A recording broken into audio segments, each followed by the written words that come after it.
안녕하세요, 화다입니다.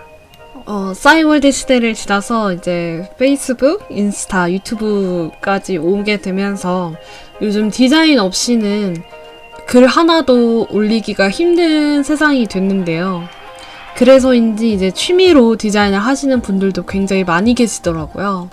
근데 제가 만났던 많은 분들이 어떻게 툴은 배워서 하겠는데 디자인만 하면 뭔가 좀 부족해 보이고, 그쵸? 마치 공식만 외우고 문제 풀려니까 못 풀겠는 것처럼 어려움을 느끼시더라고요. 근데 이런 초보자들이 가지고 있는 고민들은 앞으로 제가 알려드릴 내용을 조금만 숙지한다면 보다 쉽게 해결되는 경우가 많습니다.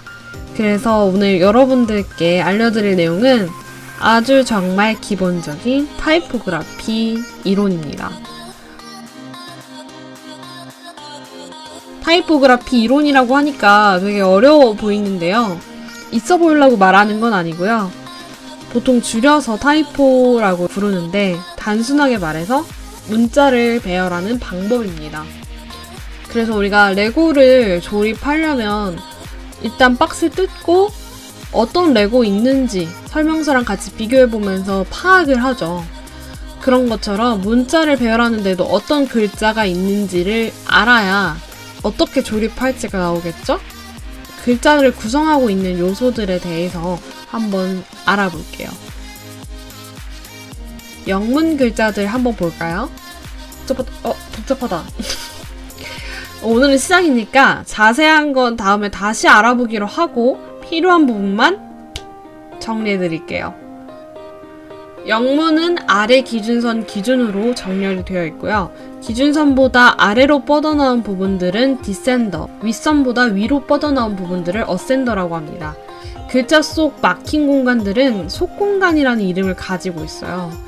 한글 글자들도 한번 볼게요. 한글은 다들 아시다시피 자음, 모음, 받침 세 가지가 결합돼서 하나의 큰 사각형을 만드는 모양입니다.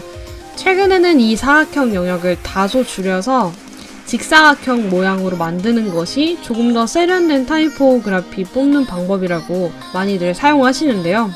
이제 글자들을 봤으니까 한번 배열을 해볼게요. 제가 여기다가도 썼지만 타이포그래피의 목표는 글이 줄줄 술술 잘 읽히게입니다. 잘 읽히려면 어떤 것들을 조절해야 될까요? 첫 번째, 자간인데요. 글자들을 놓고 봤을 때 글자 사이사이의 간격을 자간이라고 합니다. 이 자간이 넓으면 글보다는 글자 사이사이의 여백을 먼저 인식하게 되고요. 그렇게 되면 글자를 한 글자 한 글자씩 인지하게 되기 때문에 뇌가 굉장히 피곤해져요. 그래서 넓은 자간은 좋지 않습니다. 다소 좁아 보이는 자간이 글의 집중도를 올려주기 때문에 딱 맞는 자간 조절은 필수예요. 자간을 조절하는 방법은 원하는 부분의 드래그로 선택하고 Alt 화살표로 톡톡톡톡 이렇게 쳐주시면 됩니다. 저는 보통 마이너스 25에서 마이너스 50 정도 주는 편이고요. 상황에 따라서 마이너스 70까지 줄여야 된다거나 아니면 0으로 둬서 아예 안 줄여도 되는 경우도 있어요. 폰트 크기나 행간이나 이런 다른 상황에 따라서 워낙 다르기 때문에 제일 최대 목표, 글이 줄줄 술술 잘 익히게 요것만 숙지하고 계신다면 다 조절하실 수 있습니다. 단어와 단어 사이의 간격을 어간이라고 하는데요. 가끔 글자 쓰면 이런 상황이 발생한단 말이죠. 이게 사실 제가 보기엔 조금 넓어 보이는 여백들이에요. 저는 이럴 때 어떻게 수정하냐면요. 텍스트를 준비하고 자간을 일단 좀 조정해 준 다음에 캐릭터 탭 옆에 있는 패러그래프 탭에서 메뉴를 눌러가지고 여기 Justification이라는 메뉴가 있어요. 요걸 클릭하게 되면 어간을 조절할 수 있는 팝업 창이 뜨게 됩니다. 이 팝업 창에서 적절한 수치를 입력해서 이렇게 딱 맞는 어간을 완성하는 거죠.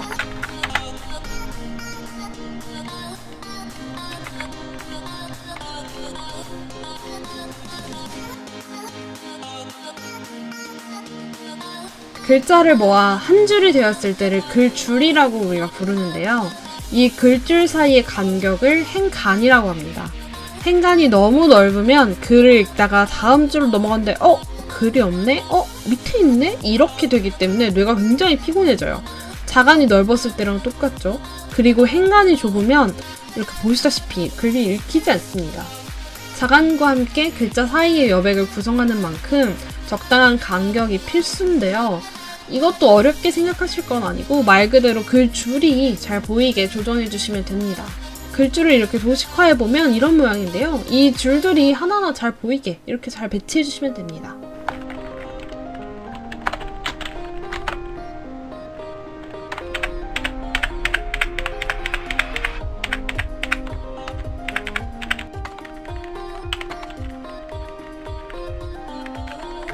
옛날에는 폰트들의 자간이나 자폭이 굉장히 넓고 간격도 널널하게 나왔었는데요. 요즘은 대체로 잘 맞는 자간이랑 장평이 기본적으로 조절돼서 나와요. 근데 타이포를 썼는데 약간 뭔가 부족하다, 약간 집중도가 모자른 것 같다 싶을 때 MSG 한 꼬집 딱 넣어주는 게 자폭입니다. 자폭을 조금만 줄여보세요.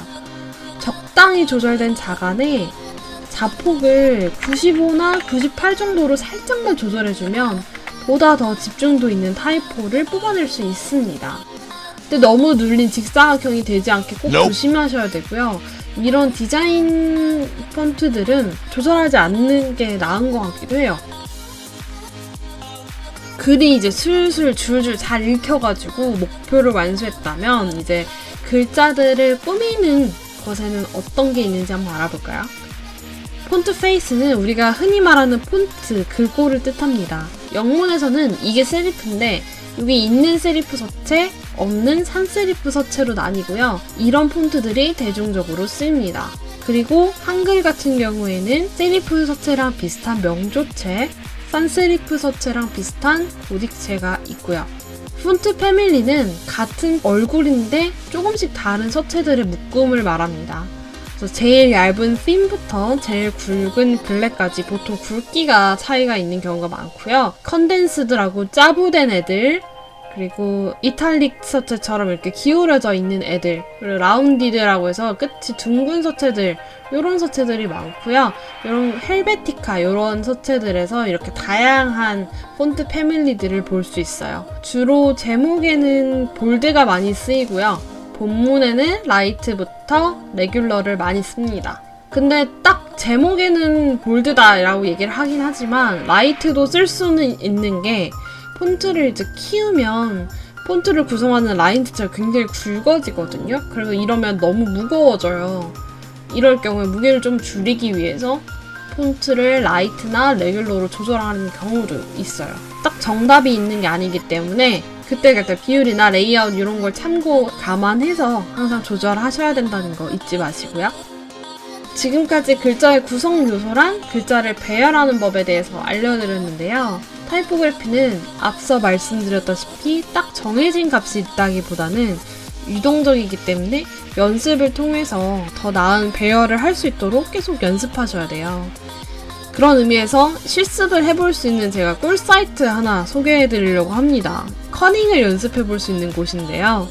글자를 클릭하고 이렇게 마우스를 옮겨주고 컴페어 버튼 클릭하면 정답이랑 맞춰볼 수 있습니다. 근데 아까 말씀드렸다시피 딱 정답이 있는 게 아니기 때문에 얼추 비슷하면 100점 받을 수 있어요. 이렇게 키보드로도 조절이 가능하기 때문에 톡톡톡톡 움직여서 한번 100점에 도전해보세요. 커닝이란 자간과 같이 글자 사이의 거리를 말하는데요. 모든 글자에 일괄적으로 적용되는 자간과는 조금 개념이 달라요. 커닝은 특정 알파벳에 적용할 수 있기 때문에 조금 더 고급 스킬이라고, 고급 기능이라고 해야 되나요? A랑 V 사이의 간격을 정할 수 있고 O랑 B 사이의 간격을 정할 수 있어요. 오늘 준비한 내용이 이론이라서 다소 지겨우실 수 있는데 끝까지 보신 여러분 너무 고생 많으셨습니다. 오늘 준비한 내용 여기까지입니다. 다음 영상에서 또 봬요. 안녕.